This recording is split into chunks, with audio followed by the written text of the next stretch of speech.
எப்ப பார்த்தாலும் எடப்பாடி பழனிசாமி எப்படி வந்தவர் தெரியுமா, எப்படி வந்தார் என்ன தெரியுமா, அதான் மக்கள் கேட்கறாங்க. கேட்டா ஊர்ந்துகிட்டு வந்தது பாரு, பறந்துகிட்டு வந்தது பாரு, எப்படியோ வந்துட்டல.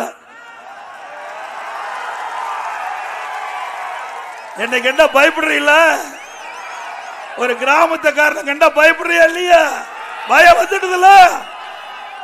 சட்டமன்றத்தில் பேசுறாரு ஸ்டாலின், திடீர்னு எந்திரிச்சார். நான் எதிர்கட்சி வரிசையில் வந்திருக்கிறேன், அவர் ஆளுங்கட்சி வந்தார். ஏதாவது பேசுவாருன்னு கேட்டா, நீங்க எப்படிங்க பாரதிய ஜனதா கட்சியோட கூட்டணி நிற்பீங்க? நீங்க எப்படிங்க திடீர்னு பாரதிய ஜனதா கட்சியோட கூட்டு வச்சுட்டீங்க? நீங்க தான் ஒட்டும் உறவும் இல்லைன்னு சொன்னீங்க, 2031 வரைக்கும் கூட்டணி இல்லைன்னு சொன்னீங்க, இப்ப ஏங்க வச்சுட்டு. நான் இது என்ன முதலமைச்சர் நம்மளை கேட்கிறாரு, இது எங்க கட்சி விவகாரம், நாங்க யாரோட வேணாலும் கூட்டணி வைப்போம், அதுக்கு நீங்க எங்க கஷ்டப்படுறீங்க கவலைப்படுறீங்க? பாரதிய ஜனதாவோட கூட்டணி வச்சமோ இல்லையோ, திரு ஸ்டாலினுக்கு ஜுரம் வந்துடுது, தேர்தல் ஜுரம் வந்துடுது. ஏங்க இது அண்ணா திமுக கட்சி, யாருடன் கூட்டணி வைப்பது எங்களுடைய முடிவு, நீ ஏங்க ஆதங்கப்படுறீங்க?